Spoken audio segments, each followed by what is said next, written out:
Cina dinilai sejumlah pihak sedang berusaha menggunakan produksi kendaraan listrik atau EV dalam jumlah besar sebagai kuda Troya baru untuk menghancurkan persaingan di level global.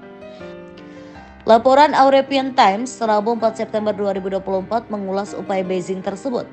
Amerika Serikat AS, Uni Eropa UI, dan Kanada mencoba melawannya dengan meningkatkan bea masuk atas impor Cina. Ketika dunia melihat dominasi kemampuan manufaktur kendaraan listrik Cina, banyak negara bangkit untuk melawan kegilaan di mana produksi EV Cina sangat berlebihan dengan harga murah yang membunuh persaingan sehat di sektor tersebut. Taktik bisnis Cina yang tidak adil ini telah menarik perhatian dunia dan banyak negara sekarang mengutuk Beijing karena tidak mengikuti aturan main yang benar. Setelah AS, kini Kanada yang telah mengenakan tarif 100% pada EV buatan Cina. Alasan mengenakan tarif pada EV Cina sederhana, yaitu untuk menghalangi mereka menciptakan persaingan yang tidak memiliki etika bisnis. Ottawa telah memutuskan untuk bekerja sama dengan sekutu, terutama Washington, untuk memastikan pembeli mobil tidak akan menderita karena praktik non-pasar negara-negara seperti Cina.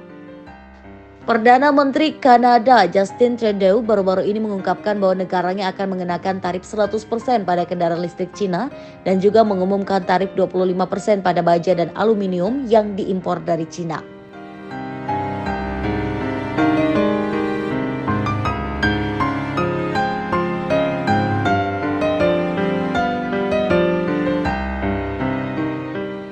Perang dagang China dan juga Kanada makin panas. Beijing resmi meluncurkan pembalasan atas serangan Ottawa ke mobil listrik kemarin. China kini melakukan penyelidikan anti-dumping terhadap komoditas dan ekspor andalan Kanada, canola, dan juga produk kimia. Kementerian Perdagangan China menyebut pada 2023, ekspor canola Kanada ke China telah meningkat signifikan mencapai 3,47 miliar dolar Amerika. Namun harga terus turun dan merugikan petani lokal, di mana China pun menegaskan akan mengambil langkah untuk mempertahankan hak dan kepentingan yang sah dari perusahaan-perusahaannya. Sebelumnya, Kanada mengumumkan akan menjatuhkan tarif bea masuk impor mobil listrik dari China hingga 100%. Selain mobil listrik, Kanada juga mengenakan tarif 25% pada baja dan aluminium China.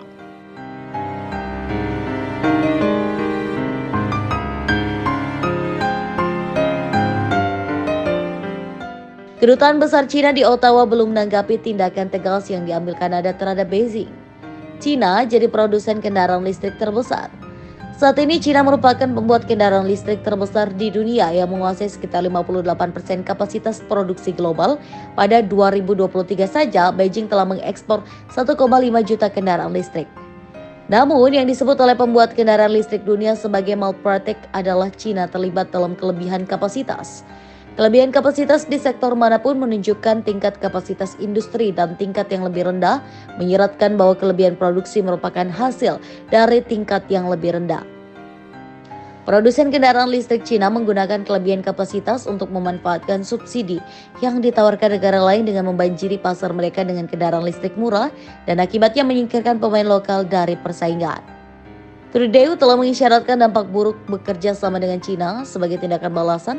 Dia ingin produsen kendaraan listrik Cina membayar denda karena mengikuti praktek bisnis yang salah di Kanada. Ottawa setelah kehilangan kepercayaan pada Cina juga mempertimbangkan tarif untuk chip dan sel surya buatan Cina. Joe Biden marah. Sebelumnya Presiden AS Joe Biden juga menunjukkan kemarahannya dengan mengumumkan penggandaan tarif untuk kendaraan listrik Cina menjadi 100%. Penggandaan bea masuk untuk semikonduktor dan sel surya menjadi 50%, serta tarif baru sebesar 25% untuk baterai lithium ion dan barang strategis lainnya, termasuk baja untuk melindungi perusahaan dari kelebihan produksi Cina.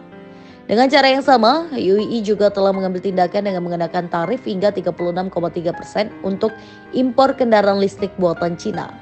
Tindakan terhadap Cina ini merupakan hasil tekanan dari bisnis lokal untuk menyiapkan lapangan bermain yang setara bagi pemain lain dan bukan hanya Cina saja yang menikmati manfaatnya.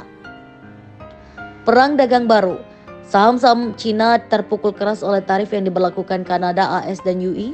Laporan mengungkapkan bahwa indeks Shanghai Shenzhen CSI 300 dan Shanghai Composite Cina masing-masing turun 0,6% dan 0,2%. Sementara indeks Hang Seng Hong Kong turun 0,5%. Saham-saham raksasa kendaraan listrik Cina seperti BYD-Co, NIO, ENC, dan Li Auto Inch anjlok setelah Kanada mengumumkan Bea masuk 100% untuk kendaraan listrik Cina, termasuk yang diimpor oleh Tesla. Saham Tesla turun 3,2% dalam perdagangan semalam. Cina untuk saat ini merasa aman karena pasar kendaraan listrik Kanada relatif lebih kecil dalam hal ekspor dibandingkan dengan seluruh Eropa. Namun tindakan keras Kanada masih membuat Cina kesal dengan mengisyaratkan perang dagang baru dengan Barat karena Cina mungkin juga meniru tindakan tersebut dengan mengenakan tarif pembalasan. Saat ini Kanada sedang mencoba menghidupkan kembali pembuat kendaraan listrik lokalnya dengan menandatangani kesepakatan bernilai miliaran dolar dan membangun rantai pasokan kendaraan listrik yang dapat meningkatkan kapasitas manufakturnya.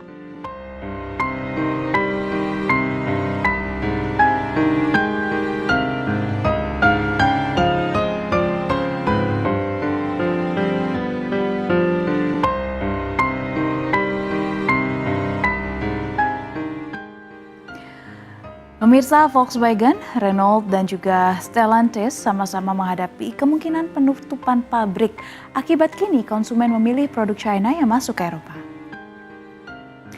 Meskipun dikenakan tarif bea masuk, tetapi China tetap berupaya untuk membangun pasar di Eropa dengan memproduksi mobil listrik di pabrik lokal. Kanselir Jerman Olaf Scholz mendorong negara maju dan berkembang untuk memangkas dukungan bahan bakar fosil. Ekonom Jerman Sinn menyatakan kebijakan Green Deal Eropa dan larangan mesin pembakaran internal mengubah pasar secara radikal.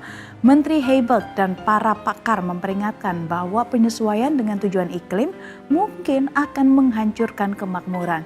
Namun, Frank Schwab dari Universitas FHM yakin Volkswagen akan mampu mengatasi kemerosotan penjualan ini. Secara global permintaan memang sudah sangat membaik sejak meredanya COVID-19 di berbagai negara besar. Dari data sumber yang saya peroleh, diperkirakan untuk light vehicle pada tahun ini akan mencapai kurang lebih 81,6 juta kendaraan. Walaupun memang pada beberapa bulan terakhir ini diadakan koreksi karena terkait dengan kondisi yang berubah pada saat ini, seperti itu. Secara keseluruhan kalau dilihat dari postur ekspornya SMSM sendiri seperti apa? Permintaan ekspornya apakah juga ada penambahan atau mungkin justru malah agak sedikit berkurang di situasional saat ini, Pak Andri? Untuk perseroan SMSM, untuk permintaan masih sangat baik, masih sesuai, masih inline dengan target kita. Bahkan untuk kuartal pertama juga sangat baik. Memang walaupun ada beberapa tren yang agak negatif terkait dengan keadaan perang di Rusia dan Ukraina, seperti itu. Kondisi baiknya tuh berapa Pak untuk kondisi saat ini Pak untuk ekspor? Dan seberapa besar juga tekanan yang terjadi begitu ya akibat perang Rusia dan Ukraina ini dampak terhadap ekspornya Pak Andri? Oke, mungkin dapat saya jelaskan bahwa ekspor kita ke Rusia itu sekitar 3,9% dari total konsolidasi penjualan bila dinilai dari penjualan tahun lalu. Dan dampaknya sampai saat ini memang masih belum terasa besar. Tetapi terus terang kami juga khawatir karena memang terkait masalah pengiriman dan pembayaran dari Rusia, seperti itu, Maria. Kalau untuk ke Rusia atau mungkin Ukraina begitu ya, berapa persen sih Pak ke sananya Pak untuk ekspor dari Selamat Sempurna Pak, SMSM Pak? Ya, tadi seperti yang saya sampaikan bahwa untuk ekspor ke Rusia itu mencapai 3,9% dari total penjualan perseroan atau sekitar 5,8% dari ekspor perseroan, seperti itu. Ya. Oke. Kalau dihitung dari secara nilai, Pak Ang? Secara rupiah itu mencapai 180 miliar kalau tahun lalu. Oke, ke Rusia dari ya. Dari tahun lalu ya. Dari kondisi yang saat ini terjadi perang atau ketegangan yang masih berlanjut antara Rusia dan Ukraina, apakah dari perseroan sendiri melirik mungkin tempat lain sebagai pengganti pasar yang ada di Rusia nih, Pak Andri? Ya, kami sebagai dari perseroan juga sudah melakukan antisipasi. Dapat kami jelaskan bahwa penjualan perseroan itu berupa produk radiator dan filter.